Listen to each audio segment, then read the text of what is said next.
Hello and welcome to another episode of MuscleModelCars.com.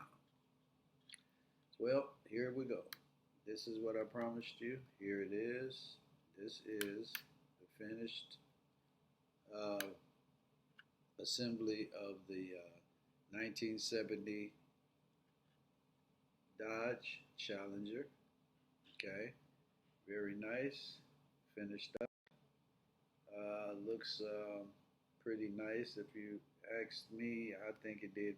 We could have did better, but I'm getting better and better with it as far as the detailing of it and the,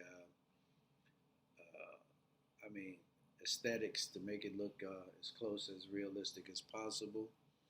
Um, as you can see, I'm gonna try to grab the box for it.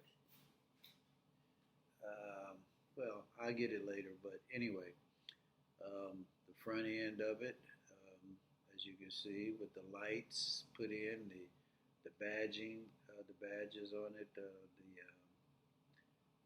Charger TA. Put the license plates on. I put the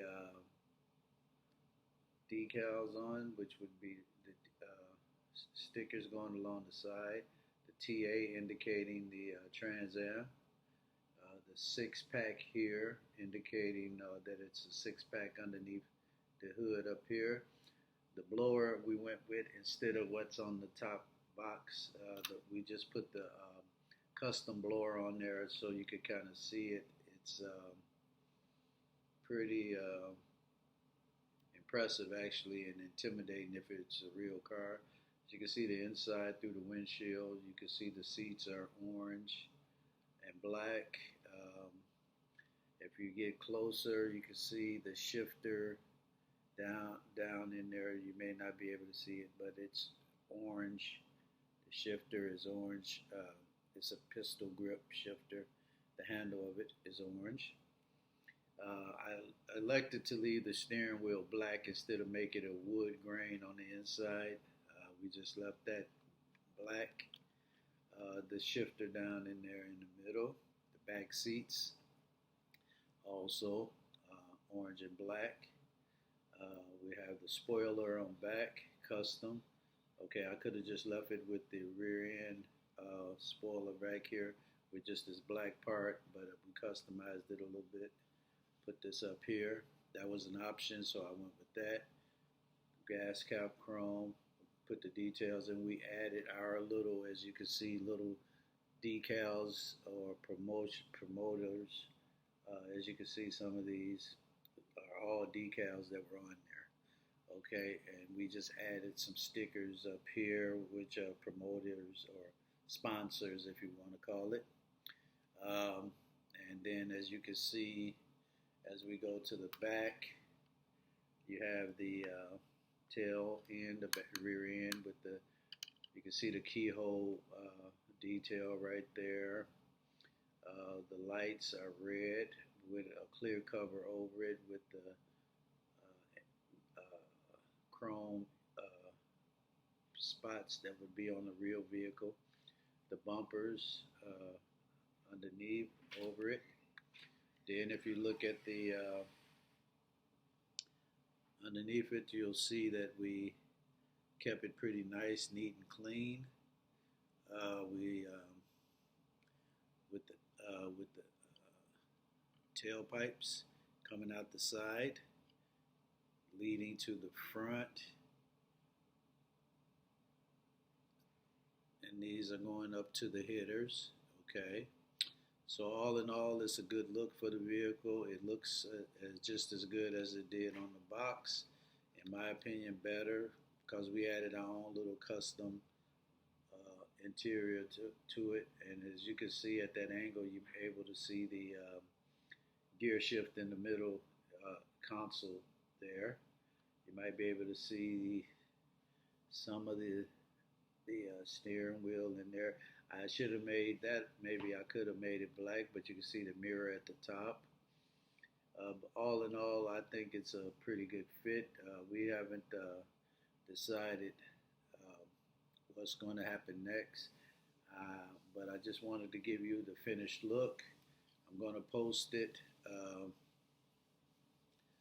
in a few minutes. It'll be on the website. Very pretty, very muscle-looking car. Also, I went to look at a muscle car that was for sale, a real one, and I took my partner in crime or partner in the love of it is my wife. We went to look at one, and I'm gonna post a video of that. And the thing is, it was a mix of certain parts of a Mustang, and they built it. But I think, um, to me, if the asking price for it, you got to be aware of a lot of things with these muscle cars that have builders that want to rebuild something. They use different parts and different things, and they turn the car into something that they want, and then it takes away the value. So if a car is a Mach 1 or whatever, it needs to stay a Mach 1 in all aspects. You can't interchange parts when you're talking about building a genuine muscle car. That keeps the value, and it makes it more valuable on the resale end of it. You can't start interchanging different pieces from a muscle car, from one that might be like even a Mustang has a lot of different variations to it. Some are Boss, some are Mach, and some are Grande, some are Grand, whatever you want to call it. Some are just regular. Some are hatchbacks. Some are fastbacks. Some are regular models. As far as model versions of a real vehicle. The Mustang has quite a few different variations. So you got to be careful when you purchase a Mustang, because you'll find that you can get a lot of variations with it, and they'll try to come off the person selling it or the lot that might be selling it, who you're buying it for. They don't want to give you a warranty with it. You know something's up with that, because if they can't stand behind what they're selling, leave it alone. Okay, but also kind of take the view that if they bought it from a personal person, individual, then they 9 times out of 10, that individual they purchased it from did what they wanted to do to it to make it look, custom to them, how they feel. But that also takes away the value of the original look if you start interchanging things on that particular model. Okay, if a Mach should be a Mach, all parts of the body. It turns it into abomination, in my opinion, when you start messing with the muscle cars that are really legit muscle cars, and they are have a certain look about them. But when you start interchanging them, I'm gonna post it today what I did when we looked at one, and it sounded real good, looked it nice. But the point is, you have to do your research to understand that these people that do it, selling, they're there to make money. They don't care what they do to it. They just want it to look good to get it out the door, and then you're stuck with it. Okay, never buy a vehicle if you can't get a warranty with it, especially from a muscle car that may be rebuilt or whatever. Because once you buy it, it's yours.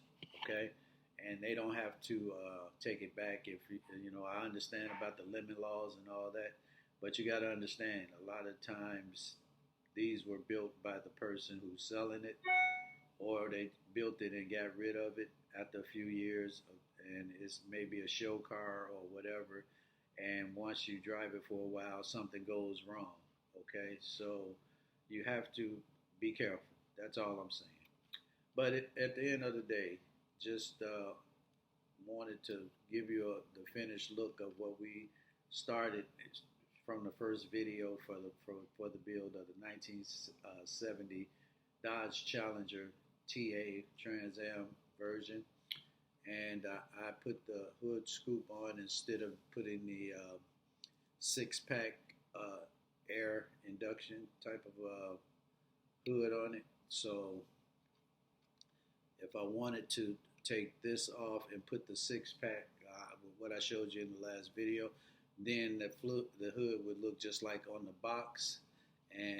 But this here is a very nice look to me. This is how I would want it if I was driving it as a stock car, street car, still making it still street legal. Because some of these vehicles, once you do certain things to them, you can't put them on the streets, on the regular streets. They have to be on the racetrack. So that's kind of up to you how you feel you want to do it. So with that, I'm going to let you know that we are going to look at our next video in about a couple days. I got to choose which one I want to do next, and I'm going to post the actual place that I went to look at one that was being advertised and the cost of it, and then contrast that with the actual value when I did the research on it for that particular car, because it can look one way, but it's actually something else. So don't get all hyped up with the fact that it's a muscle car, period, because it can sound good for 5 minutes while you're looking at it in a showroom or in somebody's driveway.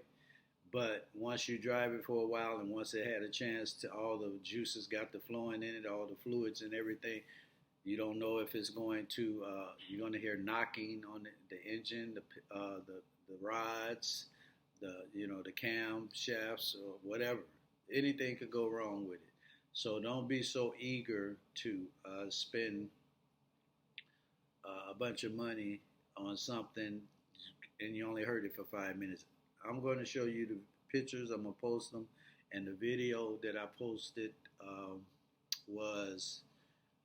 had shots of underneath it. And when you looked at it on the picture on the internet, it looked it clean. It looked it real nice. But when I went out to look at it, it was really, there were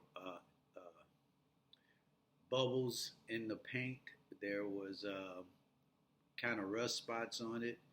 Underneath, the detail on the side panels of it should have been there, wasn't there.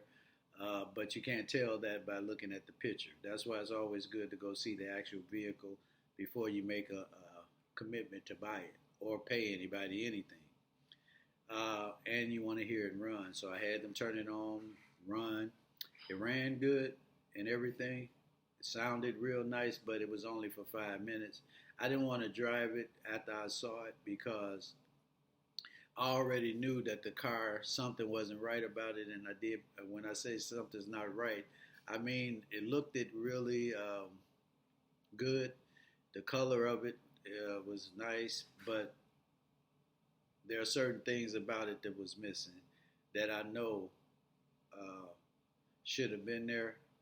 And when it's done that way, it kind of does it a certain way. And then I'm going to actually create another link to something that I want to call, and I'll name it when I build it, but where you could come and look at it from different research that I've done on the I guess credibility of certain vehicles being what they are. Okay, they say one thing, but the badging on it might say one thing, but the actual build or the factory standards or specifications are different, which makes it a totally different model. They may look similar, but there's some fine differences in a lot of these vehicles, especially back in the 70s uh, when muscle was at its heyday, so to speak.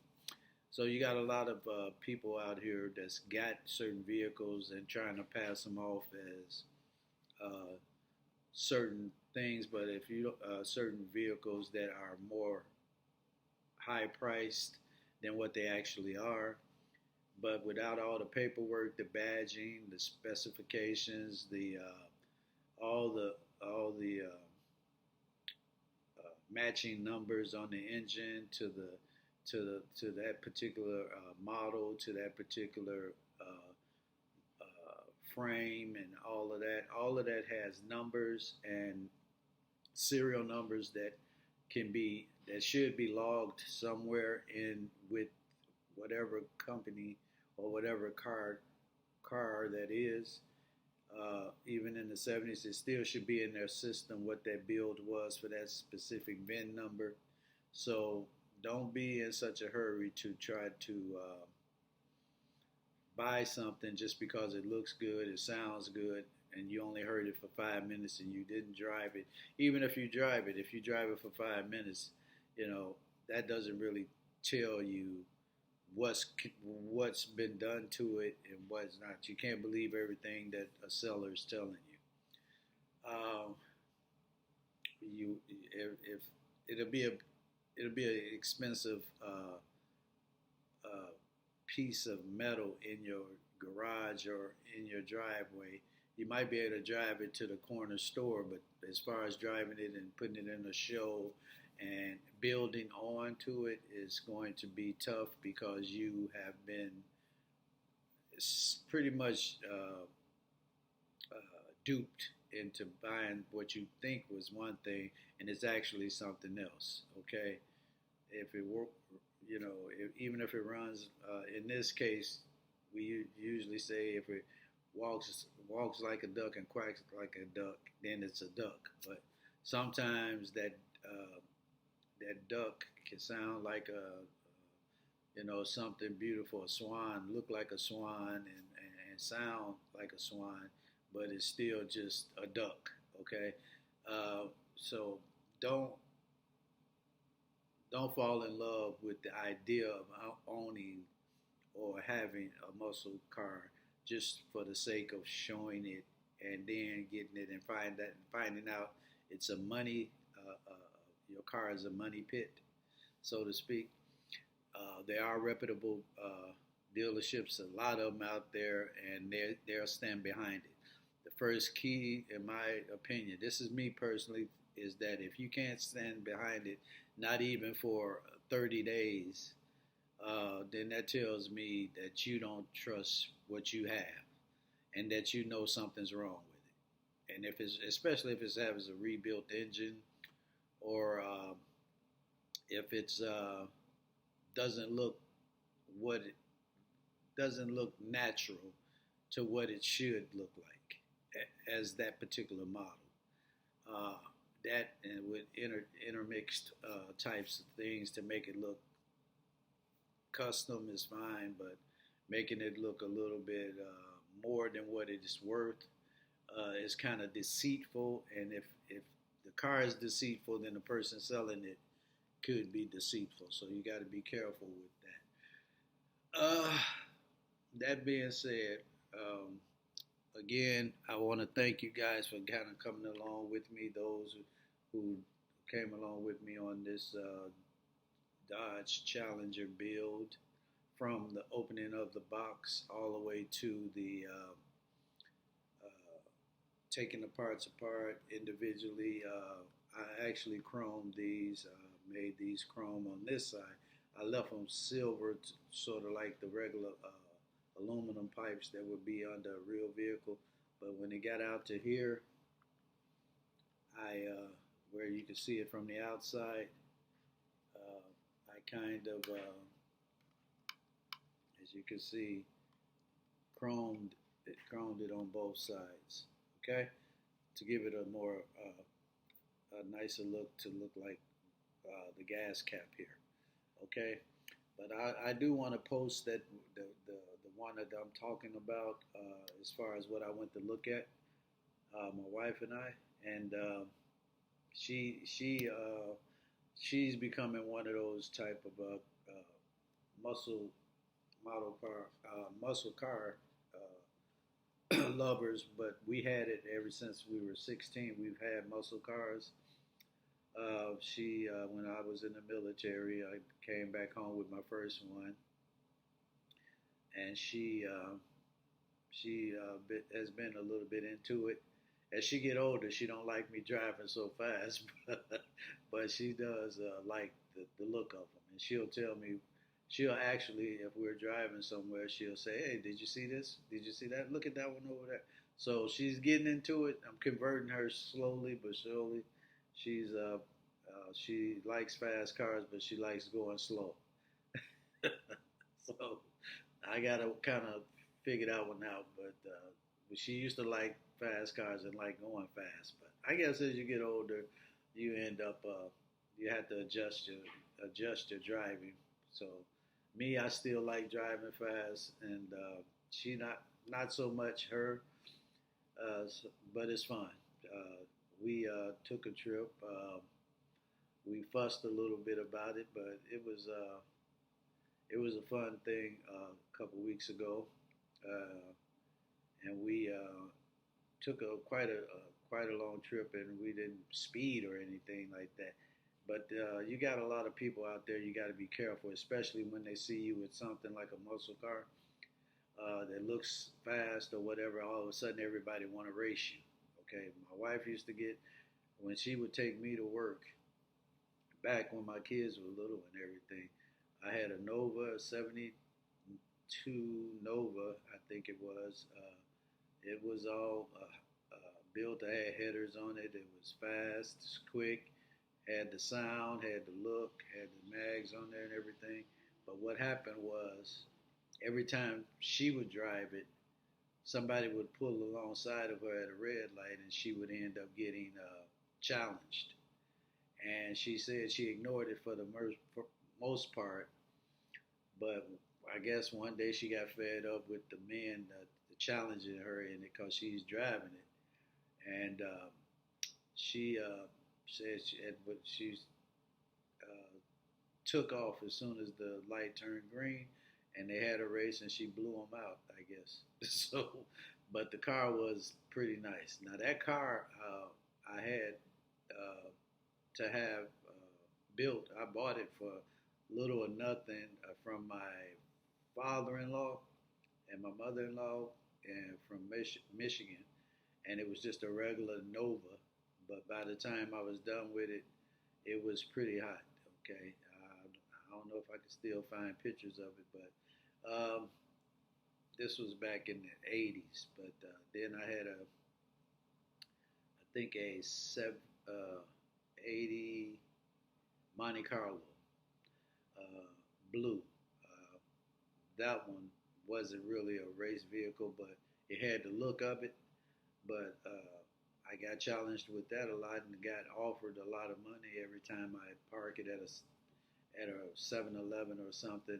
Some guys waiting out there wanting to buy it off me.